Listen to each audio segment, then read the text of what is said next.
सभी विद्यार्थियों का हमारे इस YouTube चैनल में स्वागत है। NIOS कक्षा 10 विषय हिंदी आपके लिए हम कुछ महत्वपूर्ण प्रश्न लेकर के आए हैं जो परीक्षा की दृष्टि से बहुत महत्वपूर्ण हैं। परीक्षा में किस प्रकार के प्रश्न पूछे जाएंगे और उनका उत्तर आपको किस तरह से देना है, आप इनके माध्यम से सीख सकते हैं और आसानी से परीक्षा में पूछे गए प्रश्नों को आप कर पाएंगे। जैसे प्रश्न नंबर 1, निम्नलिखित काव्यांश के कवि और कविता का नामोल्लेख करते हुए काव्य सौंदर्य स्पष्ट कीजिए। पहला प्रश्न पूछा जा रहा है कि जो जल बाढ़े नाव में, घर में बाढ़े दाम, दो हाथ उलीचिए यही सयानो काम। तो ये एक दोहा है। इस दोहे में आपको कवि का नाम और कविता का नाम बताते हुए काव्य सौंदर्य लिखना है। तो आपको उत्तर किस तरह से लिखना है? उत्तर अब अपनी जो उत्तर पुस्तिका आपको मिलेगी उसमें आपको उत्तर लिखना है। उत्तर पहला तो उसका क, और आपको इस तरह से दोहा के शुरू के शब्द और अंत के शब्द लिख करके जैसे लिखा जाए कि जो जल और सयानो काम। ठीक है, तो आप इस तरह से लिखेंगे और फिर उत्तर लिखेंगे। पाठ दोहा। पाठ का नाम क्या है? दोहे। कवि कौन है? कबीर। फिर उसके बाद काव्य सौंदर्य। इस तरह से हेडिंग डालेंगे, काव्य सौंदर्य। फिर उत्तर लिखें कि यदि नाव में पानी भरने लगे और घर में धन की अधिकता हो जाए तो समझदारी इसी में है कि दोनों हाथों से उलीचना शुरू कर दीजिए। नाव में पानी बढ़ने से उसका डूबना निश्चित है। इसी तरह यदि घर में आवश्यकता से अधिक धन आ जाए तो उसे दान कर देना चाहिए, क्योंकि धन की अधिकता अपने साथ ऐसी विकृतियां लेकर आती है जिससे घर का विनाश होना निश्चित है। नाव में जल और घर में धन जैसी दो भिन्न स्थितियों में समानता स्थापित की गई है इस दोहे में। दोहे के बारे में भी लिखना है। वो ऊपर जो आपने लिखा ये तो इसका अर्थ हो गया था।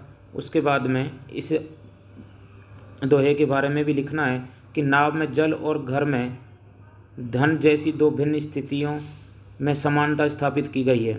साथ ही इससे नीतिगत उद्देश्य को सरल और बोधगम्य बनाया गया है। ठीक है, इस दोहे में तो कबीर ने धन की आवश्यकता को नकारा नहीं है, उसी की अधिकता को हानिकारक बताया है कि धन की आवश्यकता तो सभी को ही होती है, लेकिन जब धन आवश्यकता से अधिक हो जाए तो वो हानिकारक होने लगता है। इस दोहे में नीति और उपदेश की बात कही गई है और कबीर की जो भाषा है वो सद्दुकड़ी भाषा है। तो इस तरह से जब आप उत्तर लिखेंगे तो आपको बता दें कि 5 नंबर का प्रश्न पूछा जाएगा इस प्रकार से। तो अगर आप जैसे पाठ का नाम लिख देंगे तो उसके लिए आधा अंक है, कवि का नाम लिखने पर आधा अंक बांटा हुआ है, काव्य सौंदर्य लिखने पर इसके 2 अंक हैं, और उसके बाद दोहे के बारे में लिखना कि दोहे में और क्या विशेष है, तो विशेष लिखने पर आपको 2 अंक और दिए जाएंगे। इस प्रकार से 5 अंक बांटे हुए हैं। ठीक है, आप समझ में आया होगा। उस्ताद जी, आज़ादी क्या होती है? पूछा दर्जी से उसके शागिर्द ने। क्या वह चारागाह में उछल कूद मचाता नन्हा सा बछड़ा है या सूरज में घोंसला बनाने को उड़ी जाती चिड़िया? इतना पढ़ने के बाद में आपको तुरंत समझ में आ जाना चाहिए कि यह पाठ जो ये पद्यांश है ये कहाँ से लिया गया है। पद्यांश या काव्यांश दोनों एक ही पर्याय हैं। तो उत्तर लिखेंगे पाठ आज़ादी से। कवि का नाम बालचंद्रन चुल्लिकाड है। ठीक है, इसके बाद यहाँ पे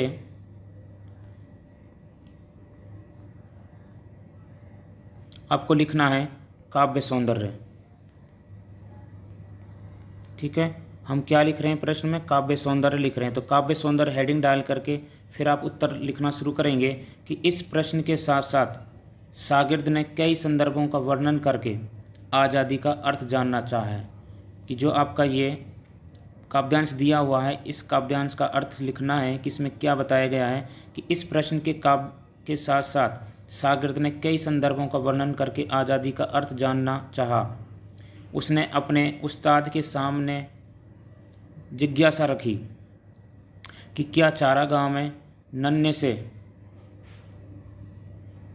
बछड़े का उछल कूद करने को या बेफिक्र और खुश रहने को आज़ादी कहेंगे। एक तो संदर्भ ये था कि लिखा हुआ है कि उस्ताद जी आज़ादी क्या होती है, ये प्रश्न पूछ रहा है कि क्या वह चारागाह में उछल कूद मचाता नन्हा सा बछड़ा है, क्या उसी को ही आज़ादी कहेंगे। या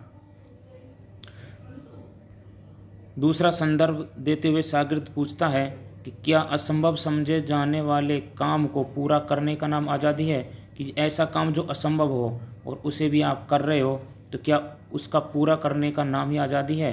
क्योंकि सूरज में घोंसला बनाने के लिए उड़ान भरने वाली चिड़िया का काम कुछ ऐसा ही है कि चिड़िया को पता है कि सूरज में घोंसला नहीं बनाया जा सकता, वो असंभव काम है, लेकिन फिर भी उसको करने की हिम्मत रखना ही क्या आज़ादी है। इस प्रकार से दो संदर्भों में शागिर्द अपने उस्ताद से पूछ रहा है। इतना ही यहाँ पे काव्यांश दिया हुआ है तो आप उतना ही उसका अर्थ लिखेंगे। उसके बाद इसमें क्या विशेष है उस विशेष को भी आप यहाँ पे लिखेंगे कि भाषा सरल, सहज, आसान बोलचाल के शब्द हैं। फारसी शब्द इसमें आए हैं उस्ताद, दर्जी और शागिर्द। विशेषण इसमें नन्हासा आया है, जो बछड़े का विशेषण है नन्हासा। कविता की मूल भाषा मलयालम में लिखी हुई है, जो इतना आपको पता होगा कि सहज भाषा में किया गया अनुवाद है। असद जैदी ने इसका अनुवाद किया था। आपको सब पता होना चाहिए कि कविता किसने लिखी है, कौन सी भाषा में है। बालचंद्रन चुल्लिकाड ने इस कविता को लिखा है जो मलयालम भाषा में लिखी गई है, उसका हिंदी अनुवाद असद जैदी ने किया है। ठीक है, अब अगला प्रश्न पढ़ते हैं। प्रश्न 2, निम्नलिखित अवतरण की सप्रसंग व्याख्या कीजिए। अब यहाँ पे आपको प्रसंग सहित व्याख्या लिखनी है, प्रसंग भी लिखना है और व्याख्या भी लिखनी है। प्रश्न है, पर जो कपड़े नहीं सिएगा सपने भी नहीं देख सकेगा, सुई की चमकीली नोक पर टिकी है आज़ादी। ये कविता का अंश है, 3 लाइनों में है, लेकिन अब इसका आपको लिखना है, सप्रसंग और व्याख्या लिखनी है। उत्तर कैसे लिखेंगे देखिए। उत्तर, ये कविता का शुरू के लाइन है और अंत की लाइन, इस तरह से आप लिख करके उत्तर देंगे। फिर शुरू करेंगे प्रसंग। प्रस्तुत अंश बालचंद्रन चुल्लिकाड की कविता आज़ादी से लिया गया है। इसमें दर्जी का शागिर्द आज़ादी के बारे में प्रश्न करता है। शागिर्द का अर्थ क्या होता है, शिष्य। और वह अलग अलग ढंग से अपनी जिज्ञासा को शांत करना चाहता है। इस पर दर्जी उसे कर्म की ओर प्रेरित कर रहा है, कर्म के बारे में बता रहा है कि आप निरंतर कर्म में लिप्त रहें, कर्म करते रहें। प्रसंग के बाद में अब इसकी व्याख्या करनी है कि इसका अर्थ लिखना है, क्या इसमें भाव छिपा हुआ है। सुई की नोक पर आज़ादी टिकी हुई है, सुई चलती रहेगी, कपड़े सिए जाएंगे, अर्थात कर्म जारी रहेगा तो आज़ादी बनी रहेगी। कर्म करने में ही आज़ादी है। प्रत्येक व्यक्ति के लिए उससे अपेक्षित कार्यों को पूरी निष्ठा से करना ही आज़ादी है, कि जो व्यक्ति के लिए जो निर्धारित या उसने जो अपेक्षाएं की हैं कार्य के लिए, उसको पूरी निष्ठा से करना ही क्या है, आज़ादी है। आज़ादी का आनंद वही ले सकता है जिसने उसके लिए परिश्रम किया है, कि जो परिश्रम करेगा वही उस आज़ादी का आनंद ले सकता है। जिसने मेहनत ही नहीं की होगी तो उसको फल कहाँ से मिलेगा, फिर उसे कहाँ से खुशी मिलेगी। तो यही समझाया गया है कि जिसने कार्य नहीं किया है उसे सपने देखने और आज़ादी भोगने का अधिकार नहीं है। आज़ादी को भोगने के लिए कर्तव्य बोध अति आवश्यक है, कि आज़ादी वही भोगेगा जिसने कर्म किया होगा, क्योंकि जब कर्म करेगा तो उसको फल मिलेगा अच्छा, और उसके बाद उसमें जो खुशी मिलेगी वही क्या है, आज़ादी है।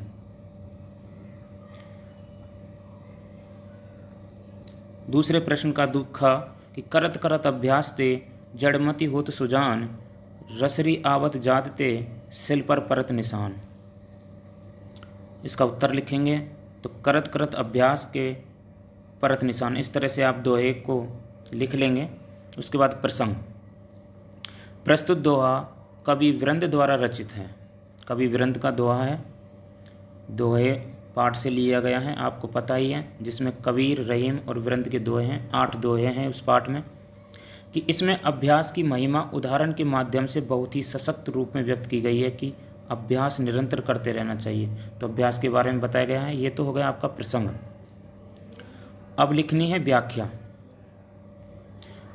कि दोहे की व्याख्या कि निरंतर अभ्यास करने से मूर्ख लोग भी विद्वान, चतुर और ज्ञानवान बन जाते हैं। सुजान का क्या अर्थ होता है? विद्वान, चतुर या ज्ञानवान। जिस प्रकार कुएं के कठोर पत्थर पर भी रस्सी के बार बार आने जाने से निशान पड़ जाते हैं, इसलिए किसी भी काम में सफलता पाने के लिए अभ्यास करना जरूरी है। आपने कुआं देखा होगा, कुएं पर जब रस्सी से पानी निकालते हैं तो रस्सी के आने जाने से निशान पड़ जाते हैं, यानी कि लगातार अभ्यास करने से जो मूर्ख व्यक्ति है वो भी चतुर और ज्ञानवान बन जाता है। यही इसमें समझाया गया है। अब इस दोहे में क्या विशेष है वो विशेष लिखेंगे कि सिल पर परत निशान उदाहरण होने से दृष्टांत अलंकार है और करत करत में अनुप्रास अलंकार है। जब वर्ण की आवृत्ति होती है वो अनुप्रास अलंकार होता है। ठीक है, ये हो गया आपका ये प्रश्न। इस तरह से आप करोगे। और इसमें दोहा छंद है। छंद कौन सा है? दोहा, क्योंकि ये दोहा है तो दोहा छंद में। दोहा छंद कहाँ होता है? जिसमें 13 और 11, ठीक है, 13 और 11 पर यति होती है, वो होता है। पहले और तीसरे में 13 मात्राएं और दूसरे और चौथे में 11-11 मात्राएं होती हैं, वहाँ पे छंद, दोहा छंद होता है। यह आप जब दोहा है उसके अंत में दिया हुआ है, वहाँ से आप पढ़ सकते हैं।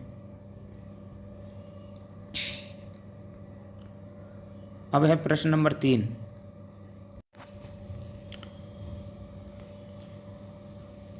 निम्नलिखित अवतरण की सप्रसंग व्याख्या कीजिए। तीसरे का पहला यानी का, शहर में ना कोई हलचल थी ना मारकाट, एक बूंद भी खून नहीं गिरा था। आज तक किसी स्वाधीन देश के राजा की पराजय इतनी शांति से, इस तरह खून बहे बिना ना हुई होगी। यह वह अहिंसा न थी जिस पर देवगण प्रसन्न होते हैं। यह वह कायरपन था जिस पर बड़े बड़े कायर भी आंसू बहाते हैं। इस तरह से पढ़ते ही आपके मन में ये आ जाना चाहिए कि ये किस पाठ से आया है। अब इसका उत्तर कैसे लिखेंगे? देखें कि सबसे पहले आप उस अवतरण के प्रथम लाइन और अंतिम लाइन लिख लेंगे कि शहर में ना कोई हलचल थी और बड़े कायर आंसू भी बहाते हैं। इस तरह से उत्तर। अब प्रसंग लिखना है कि यह गद्यांश मुंशी प्रेमचंद की कहानी शतरंज के खिलाड़ी से लिया गया है। ये तो हो गया आपका प्रसंग। अब आपको लिखनी है व्याख्या। वाजिद अली शाह को अंग्रेज सेना द्वारा गिरफ्तार कर लिया जाता है। अवध जैसे विशाल राज्य का शासक बिना किसी संघर्ष के बंदी हो जाता है। उसके लिए संघर्ष करने वाला कोई नहीं, सब विलास में मगन है। अहिंसा और कायरता में बहुत अंतर है। यह अहिंसा नहीं, कायरता की पराकाष्ठा थी। अब इसमें जो विशेष आया है वो यहाँ आप लिखेंगे। आगत शब्दों का प्रयोग जो दूसरी भाषा से हिंदी भाषा में आ गए हैं वो आगत शब्द होते हैं। कौन कौन से हैं? शहर, कायरपन। तत्सम शब्द वो होते हैं जो संस्कृत में प्रयुक्त होते हैं और हिंदी भाषा में भी बिना किसी परिवर्तन के आ गए हैं, जैसे स्वाधीन, अहिंसा, देवगण। मुहावरा खून बहाना, आंसू बहाना, और इसमें हिंदी भाषा के हिंदुस्तानी रूप का प्रयोग किया गया है। ये विशेष हो गया। इस तरह से इस प्रश्न का उत्तर पूरा होता है। तो आपको पढ़ कर के इसका भावार्थ लिखना होता है, अर्थ लिखना होता है कि इसमें क्या समझाया गया था। अब है प्रश्न नंबर 3 का दूसरा ख। आज जब मैं मर गया हूँ तो उन्होंने मुझे इतने ऊंचे पर स्थापित कर दिया है कि मैं संसार की सारी कुरूपता और दुख दर्द देख सकता हूँ। मेरे ही नगर में इतना दुख है कि यद्यपि मेरा हृदय जस्ते का है मगर फिर भी फटा जा रहा है।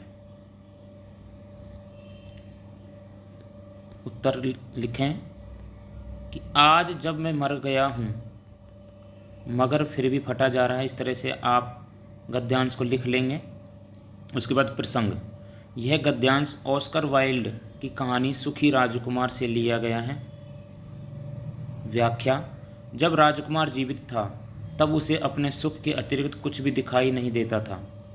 उसके चारों तरफ सुख सुविधाएं थी। वो अपने महल में ही रहता था। वह आत्म केंद्रित था, अपने में ही खोया रहता था। ठीक है, उसे और किसी से कोई लेना देना नहीं था। अपने ही ऐशो आराम में अपना जीवन व्यतीत करता था महल में रह करके। उसे दूसरों के दुखों का कोई ज्ञान नहीं था। परंतु मृत्यु के बाद जब वह प्रतिमा रूप में स्थापित हुआ तो उसे वहाँ से सभी दुख दिखाई देने लगे और अपने नगर में इतने अधिक दुख से वह अत्यंत व्यथित यानी दुखी हो गया। तो इतना ही इसमें दिया हुआ है गद्यांश में। उसके बाद